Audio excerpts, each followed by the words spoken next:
प्यारे दोस्तों, नमस्कार। दोस्तों, इस चैनल पर हम ईश्वर से जुड़ी उन बातों का जिक्र करते हैं जो किसी इंसान को उसकी तरफ का इशारा दे। अध्यात्मवाद की यह चर्चा उन सभी के लिए महत्वपूर्ण होती है जो इस राह में आगे बढ़ने की मंशा रखते हैं। किसी भी काम को करने के लिए उसमें निरंतरता होना ज़रूरी है। हम लोग देखते ही हैं कि इस राह पर जिस किसी भी तरीके से इंसान आगे बढ़ रहा है वह निरंतर प्रयास कर रहा है। जैसे कुछ लोग सत्संग के माध्यम से अगर उसको पाने का प्रयास कर रहे हैं तो वह सत्संग में निरंतर जाते हैं। जैसे भी उनकी व्यवस्था की गई है वह उसी दिनचर्या से उसमें लगे हुए हैं। इसीलिए अगर हम किसी भी तरीके से अध्यात्मवाद में लगे हुए हैं तो अगर हम अपनी निरंतरता जारी रखेंगे तो एक ना एक दिन हम उसे पा ही लेंगे, उसे उपलब्ध हो ही जाएंगे। यहाँ हम बात कर रहे हैं कि हमें वह कौन सा काम है जो लगातार करते रहना चाहिए। दोस्तों, अंदर की जो वह शक्ति है जो असली है, हमें निरंतर उसकी तरफ ध्यान रखने की ज़रूरत है। हमारा मन बहुत चंचल है, यह फिसलते देर नहीं लगाता। जब यह फिसल कर किसी और ही विचार में फंस जाता है तब हमें पता नहीं चलता। हमें इसका पता तब चलता है जब यह वापस आता है। जैसे अगर हम ध्यान कर रहे हैं तो जहाँ हमारा ध्यान होना चाहिए वहाँ ना रहकर वह किसी मित्र या किसी सुंदर दृश्य की तरफ भाग जाता है और हमें धोखा हो जाता है कि हम ध्यान कर रहे हैं। अगर हम असली ध्यान कर रहे हैं तो हमें पूरी एकाग्रता और एकांत होकर बहुत ही सतर्क होकर उसको ध्यान में रखना चाहिए कि जिसको यह ध्यान करने का काम सौंपा गया है क्या वह वहीं पर ध्यान कर रहा है या वह हमारे इस नकली मैं को, नकली मन को, या यूँ कहिए कि नकली ध्यान को यहाँ छोड़कर असली ध्यान कहीं और गया बैठा है। अगर अध्यात्मवाद में हमारी लगन, हमारी निरंतरता और वह एकाग्रता बनी रहे तो एक ना एक दिन हम उसको उपलब्ध हो ही जाएंगे। विचार अगर हमारे मन में कोई आता है तो हमें उसके पीछे नहीं जाना, हमें सिर्फ उसको देखना है। जो भी हो रहा है बस एक तरफ खड़े होकर साक्षी भाव से उसे देखना मात्र है। अंतर के अगर हमारे अनुभव में कोई राग उत्पन्न हो रहा है तब हमें उसे राग की तरह ही देखना है, द्वेष की तरह ही देखना है।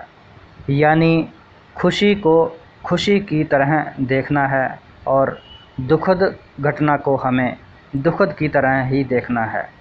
उससे कोई मोह नहीं जोड़ना, कोई बंधन पैदा नहीं करना, क्योंकि असली जो मैं है वह अलग है। अगर इस तरीके से हम अपनी निरंतरता बना कर रखेंगे तो इस राह में उन्नति होती चली जाएगी। अनुभव की इस चर्चा में अगर हम यह बात पकड़ लेते हैं जो असली की तरफ इशारा कर रही है तो बस हमें उसकी तरफ ध्यान लगाकर एकाग्रता से उसे निहारना है, उसे अनुभव करना है। इस अनुभव को निरंतर करते करते मन थक ना जाए, हमारा यह मन वहाँ से फिसल ना जाए। अक्सर हम देखते हैं कि अंदर अनुभव करते करते कोई विचार आता है और हमारे ध्यान को, हमारे उस स्वयं को अपनी ओर खींच लेता है। अतीत के इन अनुभवों से पैदा हुए इस मन को आने और जाने वाले विचारों के पीछे जाने से रोकना अनिवार्य है।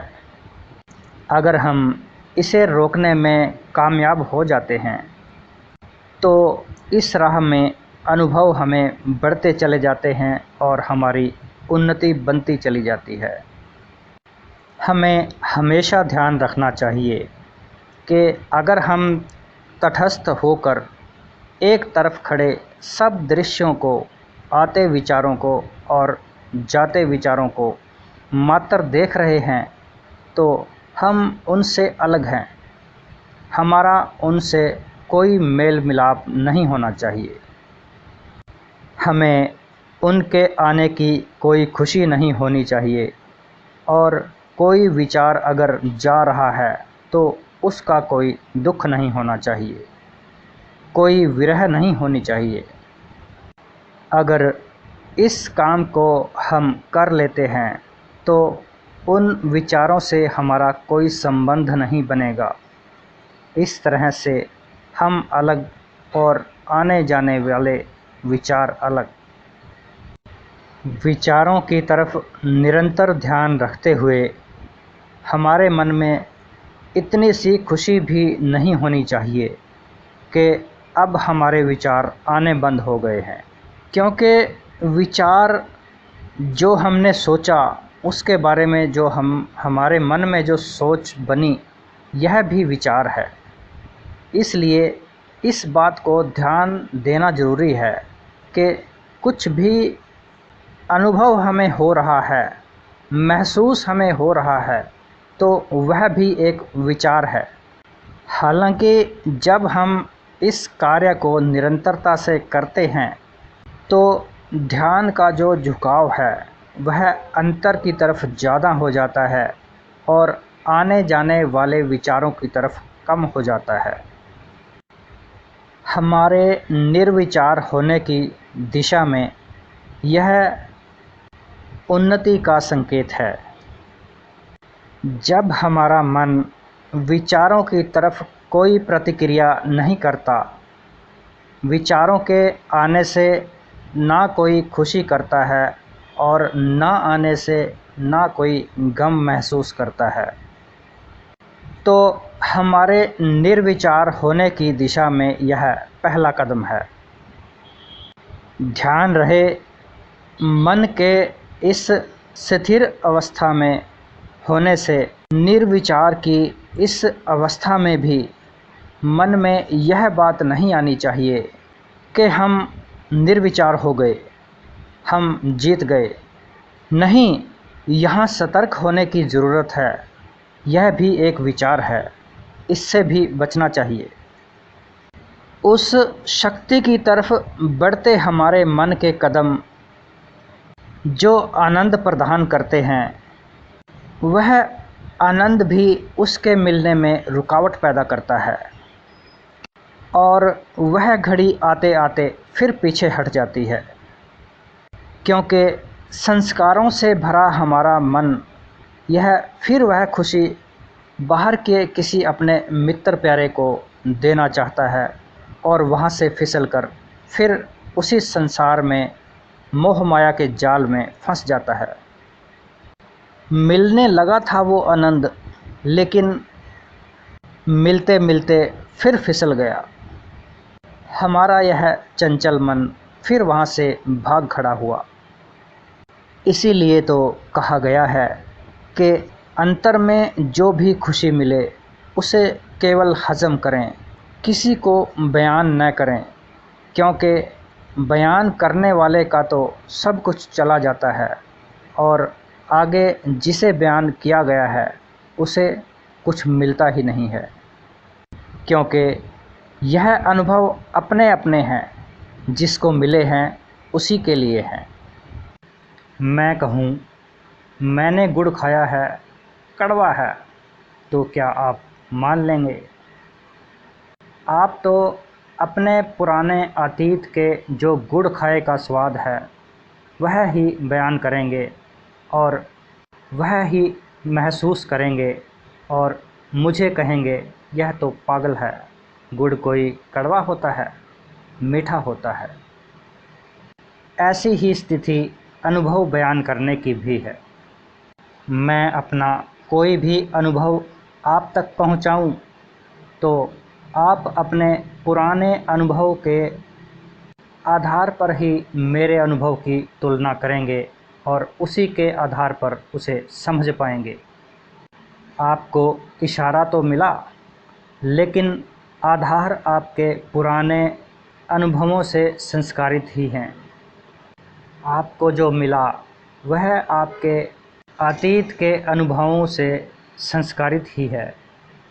अध्यात्मवाद में हम आगे बढ़ते बढ़ते उन्नति की सीढ़ियां चढ़ते चढ़ते आखिरी पड़ाव पर भी होंगे, वहां तक भी हमारा मन हमारे पीछे लगा रहेगा।